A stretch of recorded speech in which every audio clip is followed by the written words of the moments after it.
അപ്പോൾ ഇന്ത്യയിൽ കോവിഡ് കേസുകൾ ഇപ്പോൾ എന്താ പറയുക റിപ്പോർട്ട് ചെയ്യപ്പെട്ടു എന്നുള്ളൊരു കാര്യമാണ് ഇപ്പോൾ നമ്മൾ ഈ ഒരു ഇടയായിട്ടില്ലേ 2 ദിവസമായിട്ട് ഇപ്പോൾ മനസ്സിലാക്കിയ നമ്മളൊരു വാർത്തയാണത്.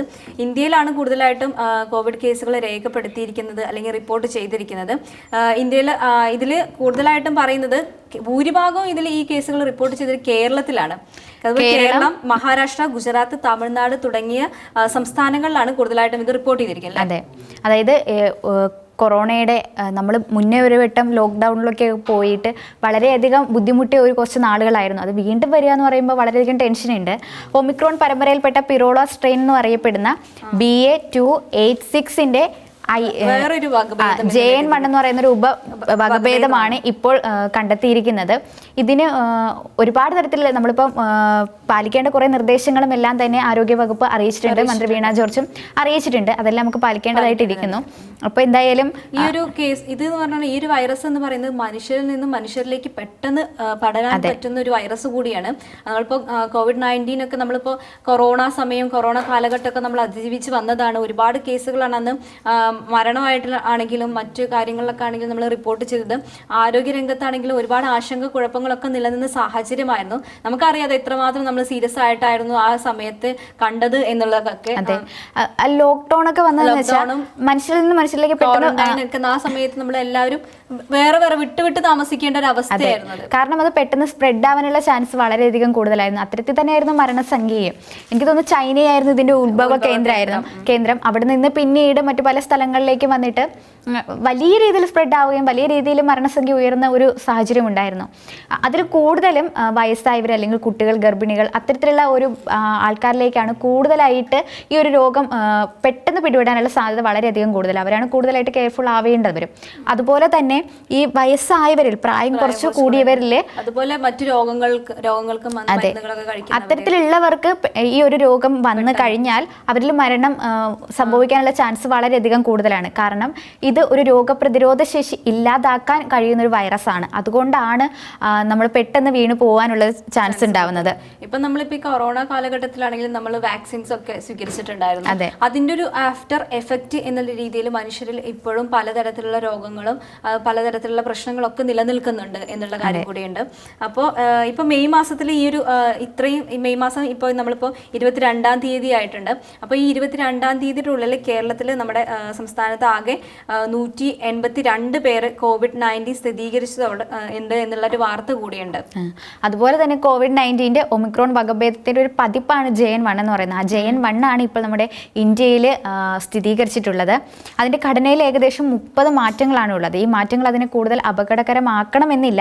പക്ഷെ അവ വൈറസ് നമ്മുടെ രോഗപ്രതിരോധ സംവിധാനത്തെ, ഞാൻ നേരത്തെ പറഞ്ഞ പോലെ നമ്മുടെ ഒരു ഇമ്മ്യൂണിറ്റി പവറിനെയാണ് കൂടുതലായിട്ട് ബാധിക്കുന്നത്. വൈറസ് നമ്മുടെ കോശങ്ങളിലേക്ക് പ്രവേശിക്കാൻ ഉപയോഗിക്കുന്ന സ്പൈക്ക് പ്രോട്ടീനിലാണ് മാറ്റങ്ങൾ ഉണ്ടാക്കുകയും ചെയ്യുന്നത്.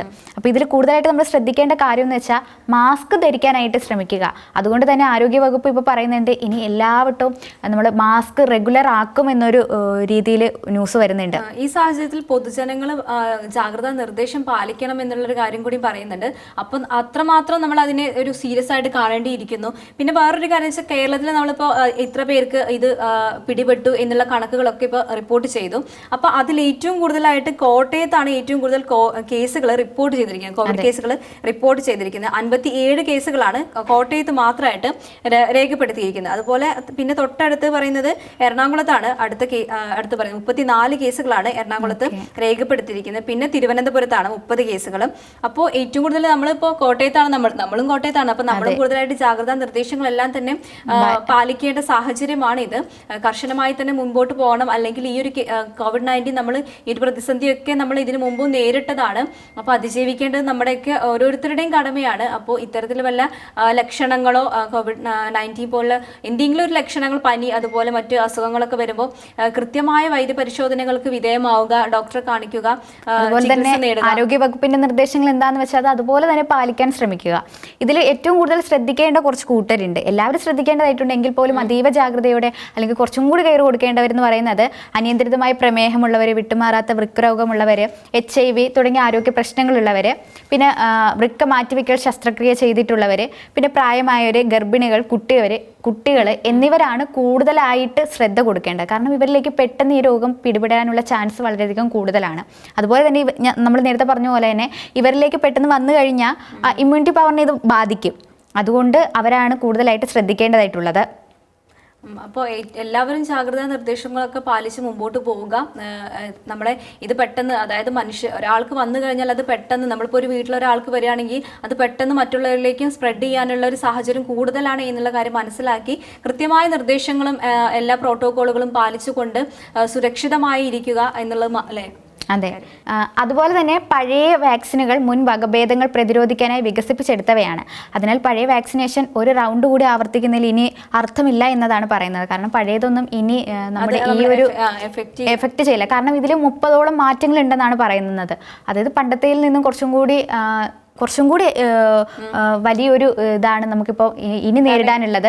അതുകൊണ്ട് തന്നെ എല്ലാവരും വളരെയധികം ജാഗ്രതയോടെ എന്താണ് ആരോഗ്യവകുപ്പ് നൽകുന്ന നിർദ്ദേശങ്ങൾ അത് പാലിക്കാൻ ശ്രമിക്കുക. മാസ്ക് കൃത്യമായിട്ട് ധരിക്കുക. ഹോസ്പിറ്റലുകളിലെല്ലാം പോകുമ്പോൾ മാസ്ക് കൃത്യമായിട്ട് ധരിക്കാനായിട്ട് ശ്രമിക്കുക. അതുപോലെ തന്നെ ഹോസ്പിറ്റലിലെ ജോലിക്കാരായാലും അവരും ഇപ്പോൾ ഈ PP കിറ്റ് ആയാലും മറ്റു കിറ്റും സാധനങ്ങളും എല്ലാം തന്നെ ഇനി മുതൽ കൊടുക്കുമെന്ന് ആരോഗ്യമന്ത്രി അറിയിച്ചിട്ടുണ്ട്.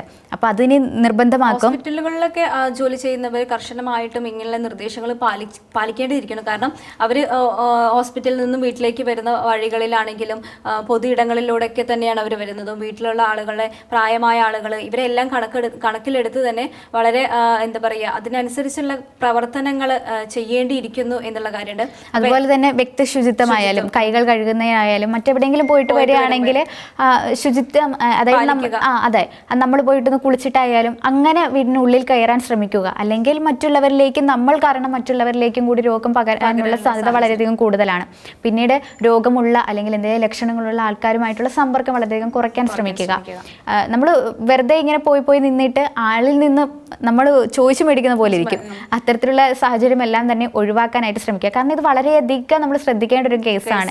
ഈ ഒരു കേസ് മൂലം, കാരണം COVID-19 പോലെയല്ല, അതുപോലെയല്ല, അതിനേക്കാൾ തീവ്രമായ ഒരു രീതിയിലാണ് ഈ വൈറസ് നിലനിൽക്കുന്നത് എന്നുള്ള കാര്യമാണ്. നമ്മളിത് ഒരു വട്ടം നമ്മൾ അറിഞ്ഞതാണ് എന്താണ് COVID-19, എന്താണ് അതിന്റെ ആഫ്റ്റർ എഫക്റ്റ്, എത്തരത്തിലാണ് അതിന്റെ കാര്യങ്ങളെല്ലാം തന്നെ. കാരണം ഒരു മരണമായാലും സംഭവിച്ചു കഴിഞ്ഞാൽ നമുക്കത് വീട്ടിലേക്ക് കൊണ്ടുവരാൻ പറ്റില്ല. ഇപ്പോൾ ആണെങ്കിലും മലപ്പുറത്താണെങ്കിൽ നമ്മളിപ്പോൾ കുറച്ച് ദിവസങ്ങൾക്ക് മുമ്പായിരുന്നു നമ്മൾ പറഞ്ഞത് നിപ്പ പിടിപെട്ട കേസുകളൊക്കെ. പക്ഷെ ഇപ്പോൾ ആ ഒരു സാഹചര്യം അവിടെ നിലനിൽക്കുന്നില്ല എന്നുള്ള കാര്യം കൂടിയുണ്ട്. യാതൊരു തരത്തിലുള്ള നിയന്ത്രണങ്ങളും അവിടെ ഇപ്പോൾ ഏർപ്പെടുത്തിയിട്ടില്ല നിപ്പയായിട്ട് ബന്ധപ്പെട്ട്. അപ്പോൾ അതിനുശേഷം ഇപ്പോൾ നിപ്പ കഴിഞ്ഞു, പക്ഷെ അതിനുശേഷം ഇപ്പോൾ അടുത്തൊരെണ്ണം വന്നിരിക്കുന്നു എന്നുള്ള കാര്യമാണ്. അപ്പോൾ നമ്മളെല്ലാവരും വളരെ ശ്രദ്ധയോടുകൂടി നിൽക്കുക. ഓരോരുത്തരും വ്യക്തിപരമായിട്ടുള്ള കാര്യങ്ങളിലേക്ക് കൂടുതൽ പ്രാധാന്യം കൊടുത്തിട്ട് നമുക്കറിയാം നമുക്ക് എന്തൊക്കെ വയ്യായികളാണ് വരുന്നത് കാര്യങ്ങളെല്ലാം. നമ്മുടെ വീട്ടിലെ കാര്യങ്ങൾ ചിന്തിക്കുക.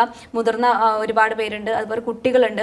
അപ്പൊ എല്ലാവരുടെയും കാര്യങ്ങൾ കണക്കിലെടുത്ത് ഇതിനെ നിസ്സാരവൽക്കരിച്ച് കാണാതെ അതിൻ്റെതായ ഒരു സീരിയസ്നെസ്സിനോട് കൂടി മാത്രം കണ്ട് മുമ്പോട്ട് പോവുക. അതെ, ലക്ഷണങ്ങൾ കണ്ടാൽ എന്തെങ്കിലും സിംറ്റംസോ എന്തെങ്കിലും കണ്ടു കഴിഞ്ഞാൽ അത് വൈദ്യസഹായം തേടുക തന്നെ ചെയ്യണം. അല്ലാതെ ഇപ്പോൾ പോകുന്നു കരുതിയിട്ട് വെറുതെ ഇരുന്ന് ബാക്കിയുള്ളവർക്കും കൂടി കൊടുക്കാൻ വേണ്ടിയിട്ട് ശ്രമിക്കാതിരിക്കുക.